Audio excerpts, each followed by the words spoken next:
All right, you guys, so we are going to go over the InBody Scan and how you'll go over this with a client. So first and foremost, we have all of their metrics up top here, who they are as a human, and then we're looking at their total body weight. It's going to give a suggestion of where that weight should be, and so we can just, identify within that range is really would be a good goal for you. Then we'll look at the intracellular water and the extracellular water. So the intracellular water is the water that's inside of your muscles and really relates to how hydrated your muscles are. We want people to be hydrated when they do an InBody scan. And then you have your extracellular water. So this is the water outside of the muscles. A lot of time this relates to inflammation in the body and water retention. If this client is maybe in menopause, if they are in luteal or menses in their cycle, I typically like to write the cycle phase up here so that we know if they're ever comparing scans, like where they were at in their cycle, or if they're on any medications, if they had been sick, any notes that might affect the scan, I'd like to write it up there. Then we have our dry lean mass, which is essentially just your bones and your skin. And so that will be 32 pounds. And then we have the fat-free mass. Again, with that fat-free mass, it's giving a range of where that ideally should be. And again, this is going to be based off of their gender, their height, their weight, all of those things, their age, actually. It's not just a generic scale based off of every person.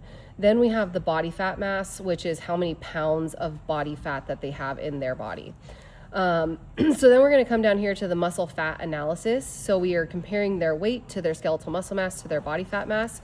We want this ideally to be in a D shape, and I would actually draw that on the scan. So we see this is more of a C shape.